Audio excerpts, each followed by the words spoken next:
এখন কি করবে? কিসের? যে কাজটা বাকি আছে সেটা মিথ্যে হলেও শেষ করবে নাকি? আপনি প্লিজ এখন আর এইসব নিয়ে আমাকে জোর করবেন না। আমি আর পারছি না।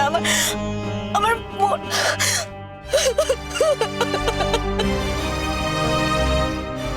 গুড্ডি, আমি কখনো কি তোমাকে কোনো ব্যাপারে জোর করেছি? না, করেননি তো।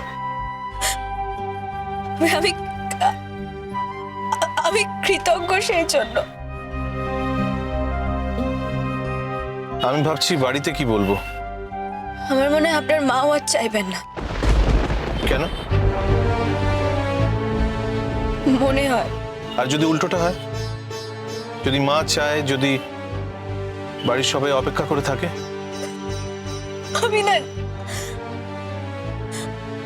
আমি জানি না, আমি সত্যি জানি না। আমি কিচ্ছু মাথায় নিতে পারছি না। লোকটা তো মরেও যেতে পারে। তা ঠিক, তবে মরে যাওয়া আবার অনেক রকমের হয় জানো তো। কেউ তিলে তিলে মরে, কেউ আবার একবারে মরে যায়। সব মরাই মরা। আবার অনেক সময় মানুষ বেঁচে থেকেও মরে যায়, সেটা ঠিক বোঝানো যায় না। কিন্তু যে মরে, মৃত্যুর ফিলিংটা একমাত্র সেই বুঝতে পারে। আমি খুব ভালো করে জানি আমি না আপনাকে খুব টর্চার করছি, আমি এটা জানি। আমি টর্চার্ড হয়েছি, কিন্তু তুমি করোনি। তাহলে আমাদের বিয়েটা হচ্ছে না, তাই তো? আপনি এই বিয়েটা নিয়ে কেন এত মাথা ঘামাচ্ছেন বলুন তো? একটা ফলস বিয়ে, একটা মিথ্যে বিয়ে। মানুষটাকে একটু সুস্থ হতে দিন না। ও আগে সুস্থ হয়ে বাড়ি ফিরুক, তারপর না হয়। আচ্ছা, তোমার কি মনে হয় বলো তো গুড্ডি, যে সবাই তোমার কথায়, মানে তুমি যেভাবে চাইছো সেইভাবেই দুনিয়াটাকে তোমার জন্য সাজিয়ে দেবে?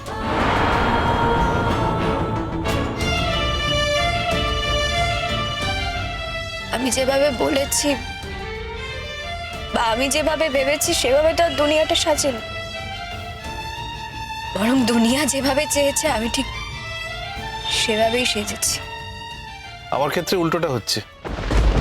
হ্যাঁ, আমি জানি। আমি জানি। আমি তো বলছি আমি আপনার উপরে অবিচার করেছি, কিন্তু আমি অবিচার করতে চাইনি।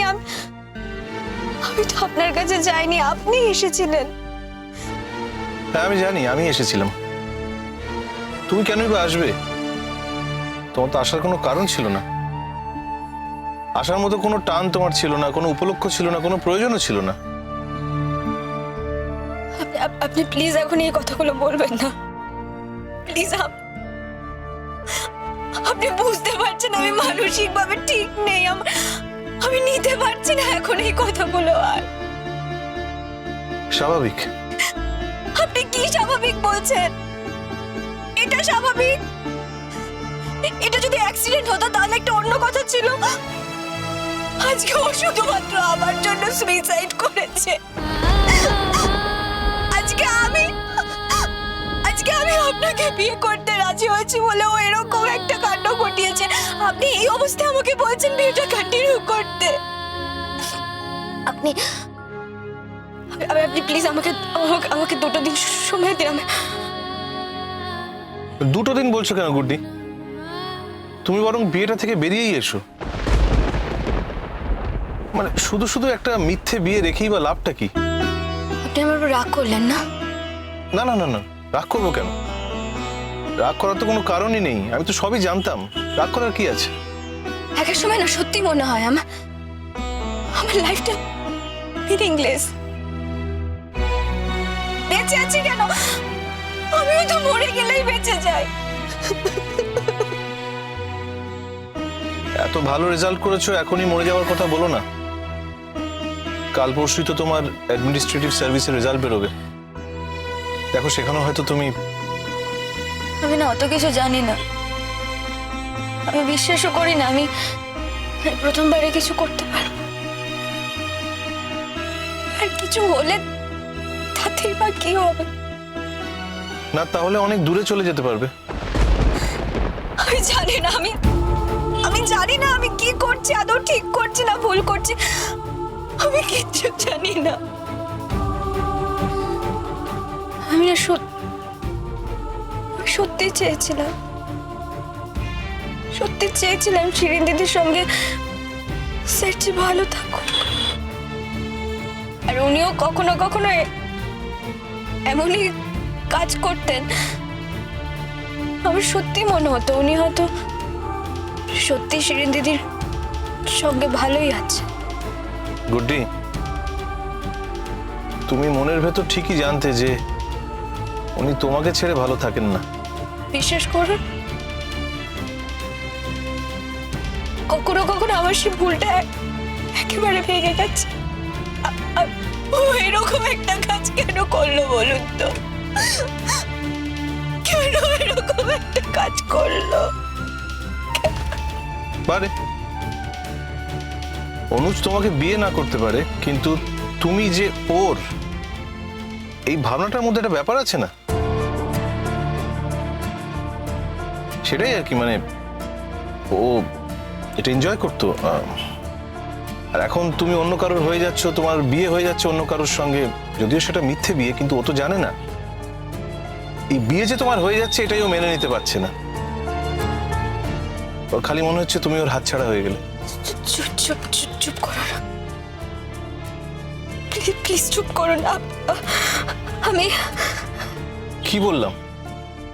মানুষটা মৃত্যুর সঙ্গে পাঞ্জা লড়ছে, আমি তো এই মুহূর্তে ওর পাশে থাকতেও পারলাম না, আর থাকবোই বা কি করে? আমি কি কোন অধিকারে আমি ওর কাছে থাকবো? সত্যি তো হিসেবের পরিচয় তো আমি ওর কেউই না। খারাপ লাগছে? খারাপ না,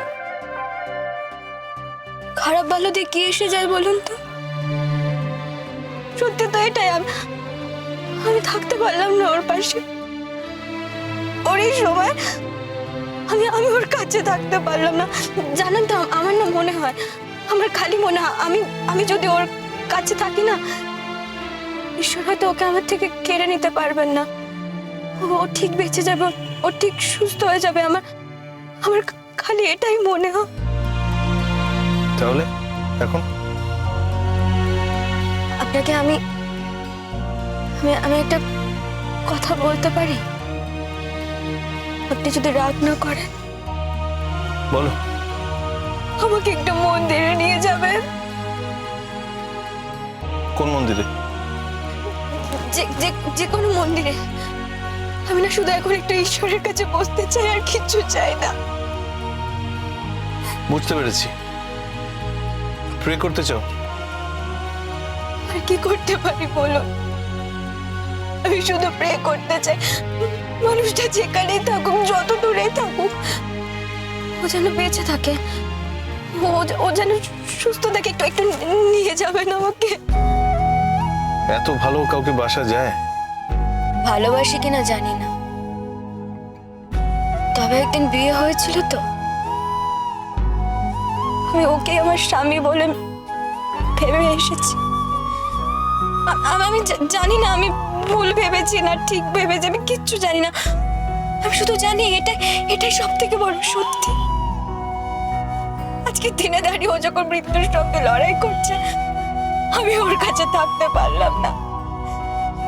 যখন আর কেউ ভরসা দিতে পারছে না, ডাক্তাররা কিছু বলতে পারছে না, কেউ কিচ্ছু বলতে পারছে না, তখন এখন না খালি মনে হচ্ছে আমি যদি একবার ঈশ্বরের কাছে যাই, একবার যদি আমি মন থেকে ওর জন্য প্রার্থনা করি, ও ঠিক সুস্থ হয়ে উঠবে, ও ঠিক ভালো হয়ে যাবে। দেখবেন ওর জীবনটা হয়তো বেঁচে যাবে।